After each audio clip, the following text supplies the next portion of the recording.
For millennia, the dominant world of the Deep Core was Koros Major. The ancient Korosians discovered that space travelers could be frozen in carbonite for long journeys, an advance that spelled the end of the era of generation ships. Early generation ships traveled entirely at sublight and took centuries to reach their target destinations, even never reaching their destinations, potentially getting lost in space. Sleeper ships came into use after the discovery of carbonite ore in the Koros system, allowing crews to conduct their expeditions in suspended animation. These ships used rudimentary dimensional drives to ripple space for faster-than-light travel, giving way to a new era of intergalactic navigation. Koros Major's vast carbonite deposits made it a boom world and one of the strongholds of the young mining guild. The Koros system lies directly south of Gossett, within the outermost shell of the stellar jumble that is the Deep Core. The Koros system contains 7 carbonite mining worlds, including Kirek and Koros Major. This system produces raw carbonite primarily from the thick outer rings of gas giant in the system. Early explorers from Gossett reached the system via generation ships, discovering carbonite ore overflowing on all 7 planets. The subsequent invention of the carbon freezing process, in addition to the creation of sleeper ships, greatly helped the active trade in spice from preservative and medicinal purposes. Over the millennia, Gossett established the Koros Strongline, an S-thread-boosted hyperspace corridor running directly to Koros Major. The line, also known as the Carbonite Pipeline, ferried trillions of tons of carbonite to the growing Republic and triggered an exploration boom as hyperspace trailblazers turned their attention from the Rim to the suddenly promising Deep Core. The leader of the Galactic Republic during the year 5010 before Battle of Yavin was Supreme Chancellor Fatum. However, his mandate was tainted by poor governance and influence peddling. Nominally, the Republic was the one that controlled and administered the Koros system, and thanks to its valuable resource, this place was desired by different groups of people. It was here that Chancellor Fatum made a scandalous decision. The Supreme Chancellor would cede full control of the Koros system to the aristocrats of the system, where influence peddling would end up bringing down Fatum's administration, and where carbonite smuggling would be a real problem allowed by nobles of Koros themselves. However, all this scandal would end with the rise to power of the mythical warrior Empress Teta, the instigator of the Unification Wars of Koros in the year 5010 before Battle of Yavin. Originally from the high society of Koros Major, Teta lived in noble surroundings. Her destiny led her to become Empress of Koros, inheriting a majestic palace, although her ambition transcended the mere pursuit of a life of opulence. The key trade network, as said before, the Koros Strongline, traversed the Koros system, giving it access to the coveted carbonite ore. However, the sad reality was that order was only maintained on Koros, while the inhabitants of the other planets in the system lived in desolation and poverty. Teta embarked on a determined mission to unify these disparate worlds, while also seeking to put an end to the illicit mining practices backed by the nobility of Koros. With the Empress's brutality at times being very explicit, building a reputation for known as the Warrior Empress. The Empress personally took leadership of her army and participated in numerous battles against enemies and mercenaries.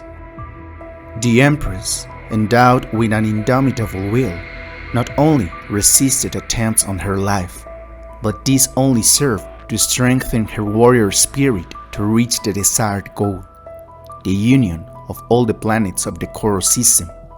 beginning the event known as the Unification Wars of Koros.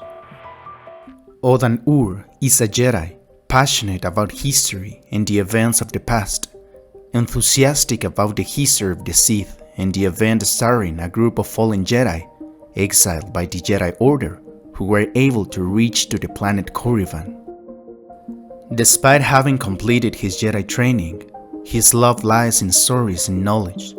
However, Jedi Master Oru knows that a Jedi has a duty to fulfill and responsibilities to carry out, so it's time for his apprentice to leave behind the scrolls and documents and not just read about historical events.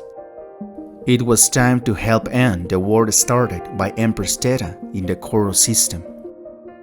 On the planet Koros Major, one of the 7 planets of the Koros system, is its capital city, Sinagar. Within the city is one of the most famous repair docks, owned by Arva, a repairman of the Hot species. Hawk and Timar Daragon, high-risk supply runners, thank Arva for having their ship, the Shadow Runner, repaired and ready so quickly, as they will be delivering relief supplies to the soldiers on the planet Kirek, where the last battle of the Unification Wars is taking place. Jory and Gav Daragon, the children of Hawk and Timar, offered their help to accompany them to Kirek using the ship Starbreaker 12. However, their parents refuse, arguing that it's too dangerous.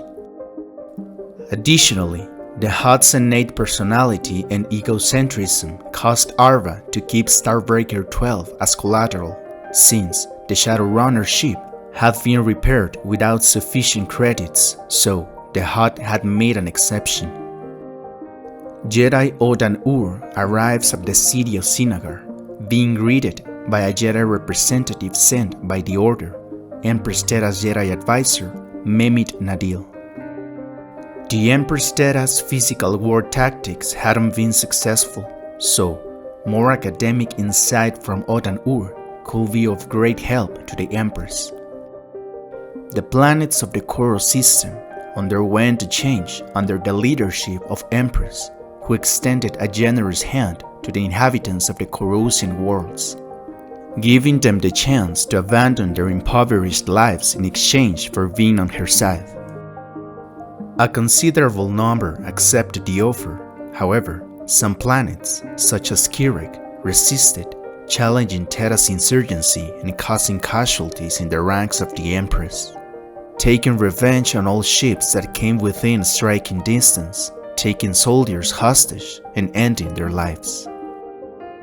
The warrior Empress's determination is imposing, ready for a military assault on Kirek despite the possibility of ending in a bloodbath.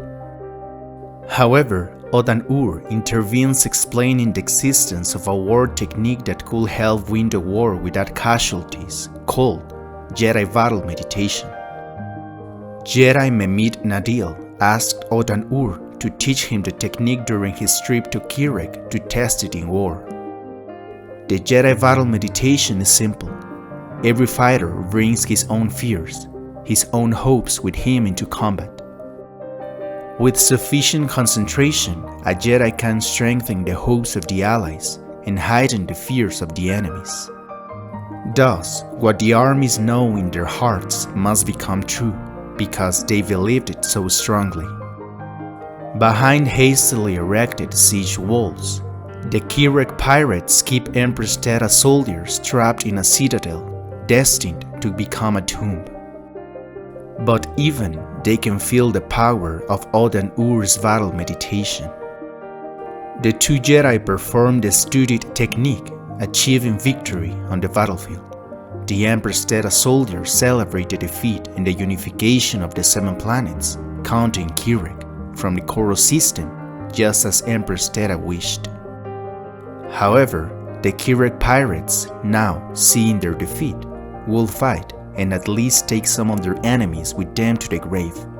Unfortunately, Jory and Gav's parents, while they were descending to the planet, found themselves in the middle of the crossfire, being part of the casualties of the Kirek pirates. Back in Sinagar City, the hot Arva tells Yori and Gav about the fate of their parents. Devastated by the news, both brothers will take Starbreaker 12 with the aim of exploring the galaxy to honor the memory of their parents. Teta's Unification Wars crushed all non-government mining settlements in a one-sided conflict marked by sometimes shocking brutality. The victory of the Empress Teta would end up unifying the 7 planets of the Koros system, and were in the following years. In honor of Teta's bravery, the Koros system would come to be known as the Empress Teta system.